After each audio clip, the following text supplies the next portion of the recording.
Faiza dengan NIM belakang 117. Saya adalah Rosiana Rahmawati dan NIM 23101111118. Saya Dwi Isnaini dengan NIM 231010111146. Nama saya Dika Rahmawati dengan NIM 231010111149.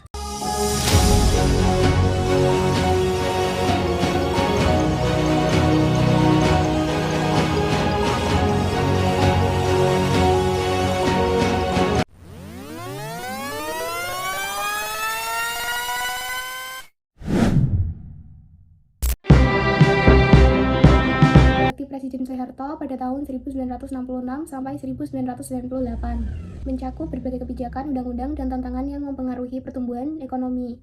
Berikut adalah penjelasan singkat mengenai aspek-aspek masa bakti Presiden Soeharto.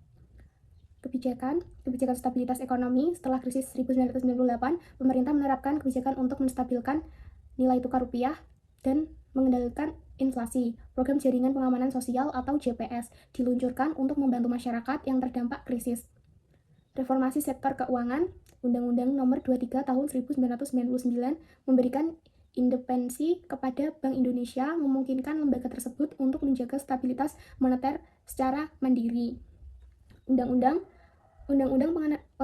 Penanganan Modal Asing 1967 dan Undang-Undang Pengamanan Modal Dalam Negeri 1968 mendorong investasi asing dan domestik dengan insentif yang menarik. Undang-Undang Nomor 40 2007 tentang perseorangan terbatas memperkuat regulasi perusahaan dan meningkatkan transparansi di sektor bisnis. Positif dan negatif. Positifnya, pertumbuhan ekonomi yang relatif stabil pasca reformasi dengan rata-rata pertumbuhan di atas 5% per tahun hingga pandemi COVID-19. Negatifnya, ketimpangan sosial meningkat dengan kesenjangan antara kaya dan miskin yang semakin lebar. Krisis global juga menambah tantangan bagi perekonomian. Perkembangan dan pertumbuhan ekonomi. Setelah krisis 1998, perekonomian Indonesia menunjukkan pemulihan yang signifikan dengan pertumbuhan PDB mencapai 6% pada awal 2000-an. Namun pertumbuhan melambat akibat pandemi COVID-19 pada tahun 2020.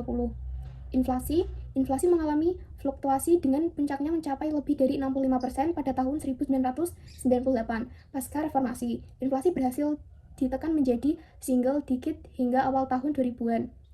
Peran sektor keuangan dan perbankan.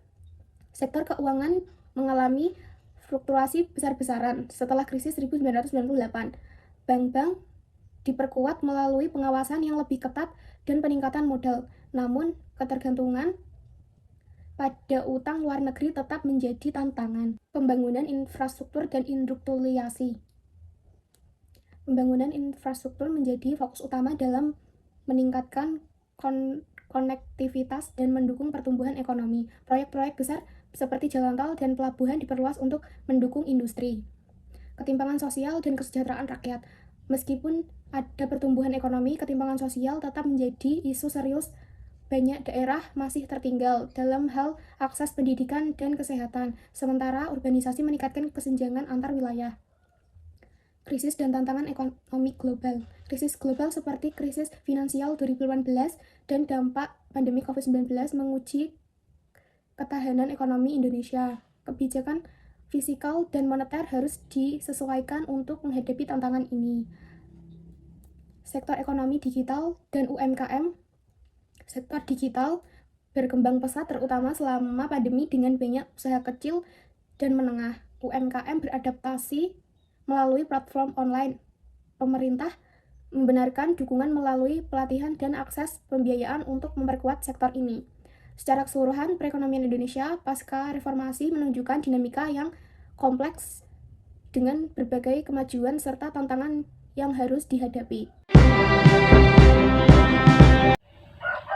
Masa reformasi ekonomi Indonesia dimulai setelah lengsernya Presiden Soeharto pada tahun 1998, di mana Presiden B.J. Habibie mengambil alih kepemimpinan di tengah krisis ekonomi yang parah.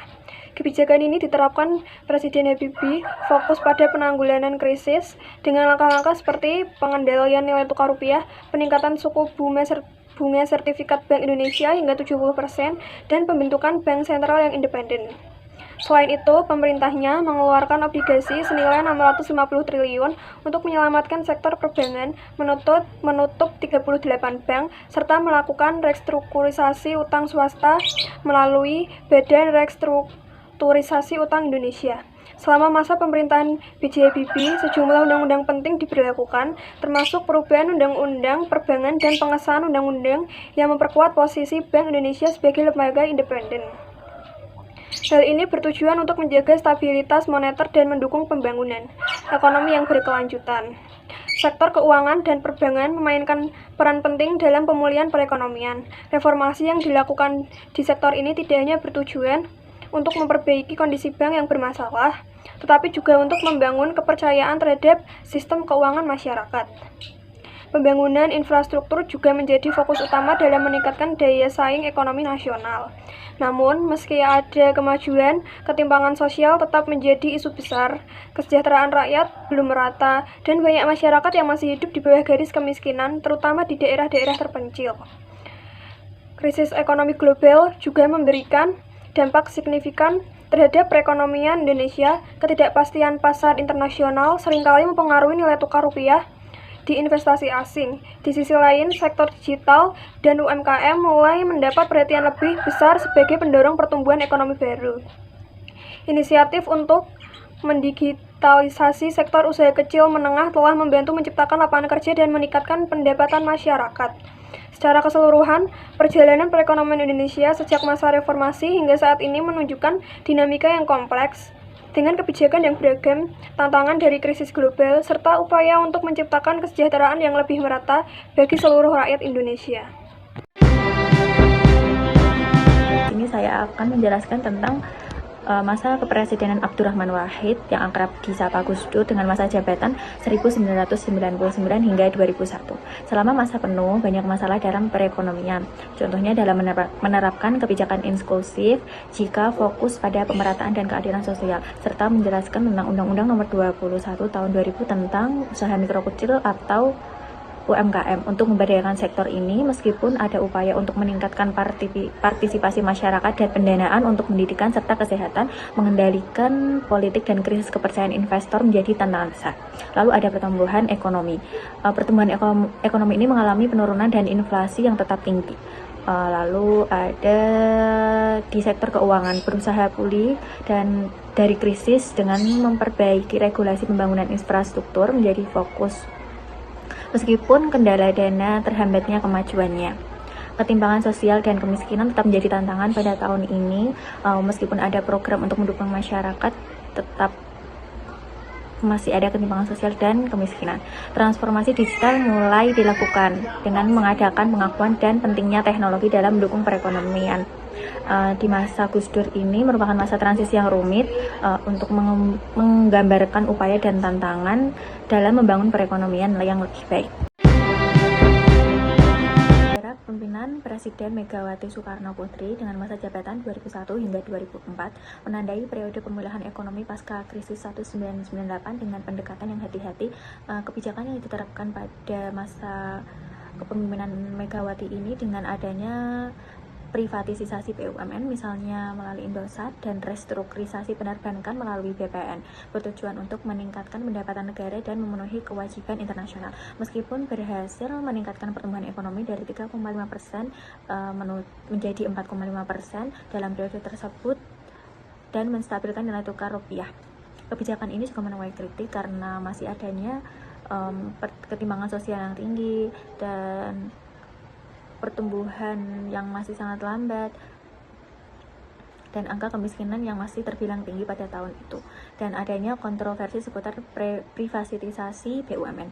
Lalu ada di perbaikan infrastruktur, meskipun tidak skala besar, ini dapat dilihat dari sektor transportasi dan kelistrikan. Secara keseluruhan, periode ini ditandai oleh pemulihan ekonomi yang bertahap, namun masih menghadapi tantangan dalam pemerataan kesejahteraan. Masa reformasi perekonomian Indonesia di bawah kepemimpinan Presiden Susilo Bambang Yudhoyono pada tahun 2004 sampai 2014 mencakup berbagai kebijakan, undang-undang, serta dampak positif dan negatif terhadap ekonomi nasional. Kebijakan ekonomi, kebijakan fiskal dan moneter, SBY menerapkan kebijakan fiskal yang ketat dan berfokus pada pengurangan utang negara. Kebijakan ini bertujuan untuk menjaga stabilitas makroekonomi dan mendorong pertumbuhan ekonomi. Pengurangan subsidi. Kebijakan pengurangan subsidi energi termasuk BBM seringkali menimbulkan kontroversi. Meskipun bertujuan untuk mengurangi beban anggaran, kebijakan ini sering dianggap tidak pro rakyat. Pembangunan infrastruktur. Pemerintahan SBY juga menekankan pentingnya pembangunan infrastruktur sebagai pendorong pertumbuhan ekonomi. Proyek infrastruktur besar diluncurkan untuk meningkatkan konektivitas dan daya saing. Undang-undang yang diberlakukan UU Nomor 25 Tahun 2007 tentang penanaman modal yang bertujuan untuk meningkatkan investasi asing dan domestik.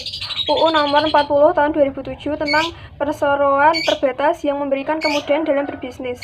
UU Nomor 11 Tahun 2020 tentang Cipta Kerja yang bertujuan untuk mempercepat pertumbuhan ekonomi dengan menyederhanakan regulasi dan meningkatkan investasi. Dampak positif dan dampak negatif. Positifnya, pertumbuhan ekonomi menjadi stabil selama masa pemerintahan Susilo Bambang Yudhoyono.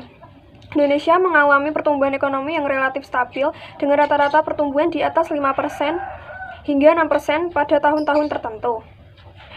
Negatifnya, ketimpangan sosial. Meskipun pertumbuhan ekonomi meningkat, ketimpangan sosial tetap menjadi masalah besar. Banyak kebijakan dianggap tidak cukup menguntungkan bagi masyarakat miskin. Krisis global. Indonesia tidak luput dari dampak krisis global, seperti krisis finansial 2008 yang menyebabkan perlambatan ekonomi. Perkembangan dan pertumbuhan ekonomi di Indonesia di bawah SBY menunjukkan fluktuasi pada tahun 2005. Pertumbuhan mencakup 5,69%, namun melambat menjadi 4,63% pada akhir masa jabatannya akibat krisis global. Secara keseluruhan, Indonesia berhasil mempertahankan pertumbuhan positif meskipun menghadapi tantangan eksternal.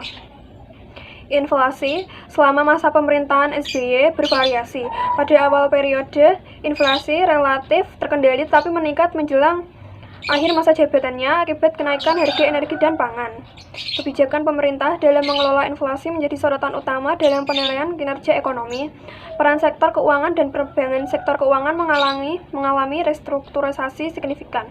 Upaya memperkuat perbankan melalui regulasi yang lebih ketat membantu menjaga stabilitas sistem keuangan. Namun, tantangan tetap ada dalam inklusi keuangan dan akses bagi UMKM. Ekonomi digital dan UMKM. Perkembangan sektor digital semakin pesat dengan munculnya banyak startup dan dukungan terhadap UMKM melalui teknologi digital. Kebijakan pemerintah mendukung transformasi digital sebagai bagian dari upaya meningkatkan daya saing ekonomi nasional. Secara keseluruhan, meskipun ada kemajuan signifikan dalam perekonomian Indonesia selama masa reformasi ini, tantangan struktural seperti ketimpangan sosial dan kebutuhan akan inovasi terus menjadi fokus utama bagi pemerintah saat ini. Ketimpangan sosial dan kesejahteraan rakyat. Meski ada pertumbuhan ekonomi, ketimpangan sosial tetap menjadi isu utama.